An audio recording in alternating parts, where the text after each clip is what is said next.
The Portland Trailblazers are going nowhere.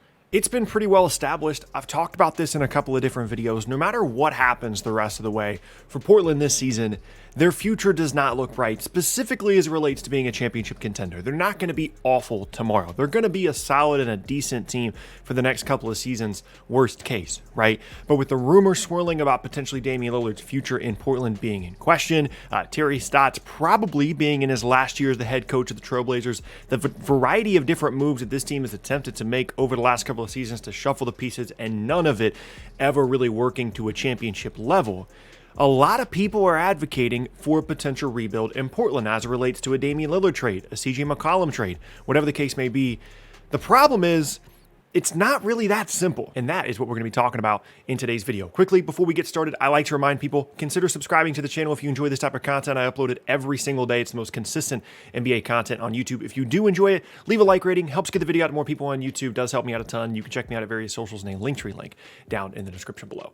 With those things said, let's talk about Portland. Let's talk about this possible quote-unquote rebuild. So, like I said, rumors flying around this team, right? The Knicks are interested in trading for Damian Lillard, multiple future first-round picks. We've seen Lakers rumors in the past. We've seen, reports that LeBron has spoken to Damian Lillard about playing together.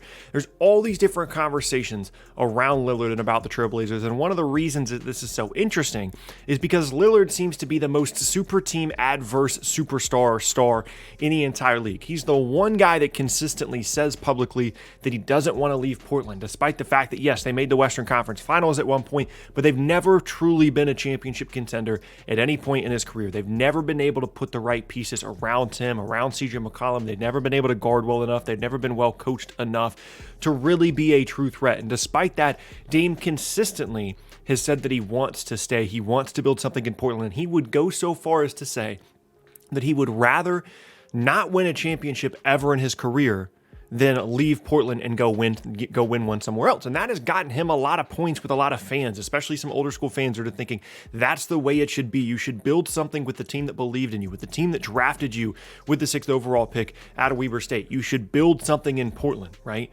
But lately, with all these rumors flying around, it seems like maybe not only for Portland, but also for Dame, a rebuild is really what should be in order here in Portland, because they don't have much of a ceiling here. They don't really have a couple of young guys waiting in the wings to develop. There's no Michael Porter Jr. on this roster, who's been playing incredible for Denver lately. Anthony Simons is relatively interesting. Nazir Little is relatively interesting, but there's nobody here on this roster that's going to raise the ceiling significantly. And as a result, from a basketball perspective, it's pretty easy to make the argument that the Blazers should rebuild, that they should look at trading CJ McCollum, they should look at trading Damian Lillard. They're going to fire Terry Stotts barring some kind of miracle playoff run and kind of hit the reset button on a roster that they've continued to shuffle the pieces around.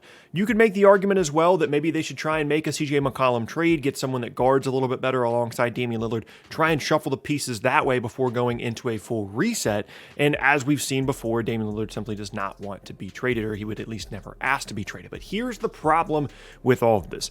Even if from an unbiased outsider looking in perspective, we can see that basketball-wise, both for Dame as well as the team, a rebuild is what should happen. I don't think it's going to. I don't think Dame is ever going to go to Portland. After the things that he has said publicly, I don't think he's ever going to go to them and say, hey, I'd like to go somewhere else. Can you look at possible trade destinations? And I don't think Portland is going to be the team that trades away the loyal star in Damian Lillard, despite the value he would have in the trade market, despite the fact that it might be the best option for them basketball-wise moving forward. I don't think they're going to be that team that trades Damian Lillard and kind of has that stigma of like, you had a guy that was loyal, wanted to stay, and you traded him anyway. I don't think they're going to step up and make that choice, and it doesn't seem like Damian Lillard is going to make that choice either. And short of doing a complete, full breakdown, reset, rebuild, I'm not really sure what the path is here moving forward for Portland. If I was doing a what's next video right now on this roster, I really wouldn't have many answers, right? It doesn't seem like there's a path to adding a third star. It seemed like they've tried multiple attempts to do that, whether it be attempting to bring in Kevin Love or, various different trade opportunities they've had over the last couple of seasons. Drafting guys like Zach Collins, they moved up to go and draft with a top 10 pick. Anthony Simons is a talented player that hasn't developed into any kind of third star, anything remotely close to that. And so ultimately, if you're looking specifically at stepping up this group and looking at championship contention contention for Portland, there isn't a path. There isn't an avenue. And unless you want to just continue to be the 5, 6, 7, 8, 9 seed in the West every single season, which they seem content to be, and there's nothing wrong with that, then you kind of just have to keep running it back every single year, right? And it would be different if Dame hadn't said the things that he'd said in the past, or if he seemed more willing and more open to the idea of going to a different team, of going to try and chase a championship in his 30s. But that's the main problem here. Nobody's motivated to make a move. Dame is motivated to stay in Portland, to be the loyal superstar guy, right? And Portland is a franchise that generally is pretty loyal to its guys as well. I've been told for years, anytime I tried to bring up a CJ McCollum or a Damian Lillard trade, Portland fans remind me that there's no way that ownership or the front office would ever trade either of those guys. The fan base feels very, very connected to them, and I believe them. So ultimately, my question here is like, what is Portland supposed to do? You know, it seems to me like the path is they're just going to run it back year after year. They're going to keep their fingers crossed that they get a lucky break in the postseason or whatever the case may be, and potentially be a true contender. And my issue here is just that I don't see how that's an option for them. And what I would be wondering is if Dame has started to have these thoughts, if he's started to think to himself, yeah, being the loyal superstar guy is nice, and it's cool when you say that publicly and then people really, respect you and give you credit for that. And I do respect him for saying that. But I wonder if there's ever going to be a switch that's flipped where nobody's really, speaking for me personally, I don't know that anybody's really going to judge Damian Lillard if he decides, you know what, I appreciate everything you've done, Portland, but I would like to go somewhere else, or I would like to, let my contract run out and go sign somewhere else. I wonder if those conversations have kind of started for him mentally, because, he has to understand that where he's at right now is no different than where he was at 4 years ago, and as it relates to, building a championship roster there in Portland. And this is just the era that we're in, right? It's the reality of the situation in the NBA. It would be different if everybody else held the same mindset that Lillard has had for the last couple of seasons, where none of these guys wanted to join up. They wanted to build their own thing at their own team. It'd be different if they all felt that way. And I think Dame would have had a much better chance to potentially win a title if everybody felt that way, right? Like they kept running into the brick wall that was the Warriors, and then the next super team crops up, and then the next super team comes up. And then all of a sudden, you're the only guy that's not going to team with all these players, right? And it just makes it so much more difficult when James Harden's going to Brooklyn, and Kevin Durant, Kyrie Irving are going to Brooklyn, and LeBron and Anthony Davis end up in LA. It's a very political league at this point, as it relates to building super teams. And if you're the one big time guy that doesn't really play ball with that, building a championship roster is just quite simply going to be difficult. And it calls into question, like, is there a place for the mindset that Damian Lillard has in the modern NBA as it relates to team building, right? You could make the argument that yes, there is, because Steph and Clay and Draymond and these guys were committed to Golden State, and they built something there organically.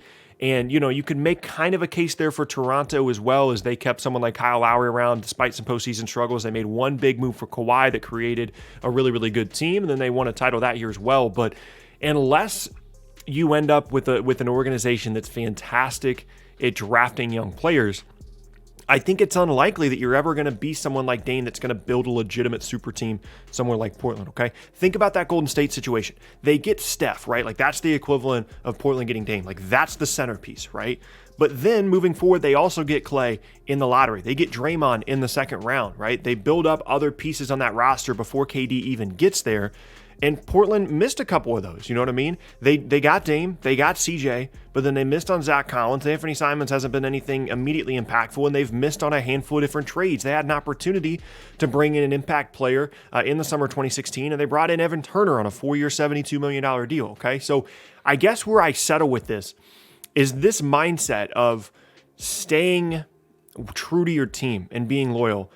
It's admirable and it makes sense, but you're putting a lot of pressure and a lot of faith in the front office to get every move right?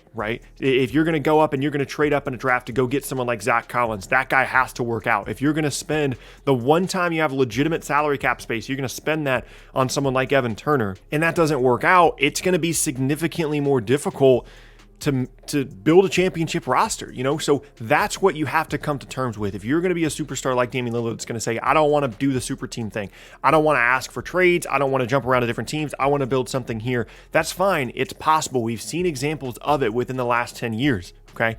But you have to have full confidence that your front office is going to develop young players. They're going to make the right trades. They're going to bring in the correct free agency guys, and they're going to draft well. And if they don't, you're going to end up exactly where Portland is. They at one point had the opportunity to build a championship level team, even despite what was happening in Golden State now moving into this era with the Lakers and the Nets and all these crazy super teams. If they had gotten the right player in that draft rather than Zach Collins, if they had spent their money on someone other than Evan Turner, they could have been in a really good spot. But now where they're at, for me personally, is very clearly in rebuild mode, okay? If you put me in charge of Portland tomorrow and I got to choose what I wanted to do, and I didn't have to worry about how the fan base felt about it, and I didn't have to worry about potentially angering anybody, I didn't have to worry about emotions and feelings, I would look at this roster and quite simply I'd say, CJ McCollum has value. Damian Lillard has value. We're not going to be a team that's going to be able to really do a ton moving forward as it relates to being a championship contender. Let's use the value of these guys to set us up for the future rather than just waiting and waiting and waiting, having their value go down and ultimately putting us in a worse and worse position moving forward. But the problem that I reference in the title of this video is the unwillingness of the organization to trade Dame because of the loyalty he has shown to them, as well as Dame's unwillingness to ask out. If either of those things happen, if either the team or Dame overcome this fear, this mindset that they have about moving on from each other, I think it puts Dame in a much better situation. I think it puts the organization in a much better situation as well. And ultimately, although I respect the loyalty that each of them are bringing to the table here, and it's refreshing in an NBA that is, decreasingly loyal year after year after year, this is one of those times where I think they're loyal to a fault. And I would love to see some kind of rebuild in Portland. I would love to see a situation where each of these, parties, the player and the team, got an opportunity to really improve, and it's almost like a breakup. See what they're like apart from each other, right? I just unfortunately don't think that's ever something that's going to happen in Portland. Let me know down in the comment section below what you guys think. Do you think Dame's going to end up somewhere else by 2022 or 23? Do you think he's getting moved? Do you think Portland would ever step up and do that? Do you think Dame would ever ask out? Those are all things I'm interested to hear from you guys down in the comment section below. But that is going to be the end of today's video, and I thank you guys very much for watching. I hope you enjoyed it. If you did, leave a like rating on the video. Consider subscribing for more videos every single day. You can check out more from me at the boxes on the screen. And again, if you want to hang out with me outside of these videos, be sure to check out the Linktree link in the description below. With all those things said, I hope you guys have a fantastic rest of your day, and I will see you all next time.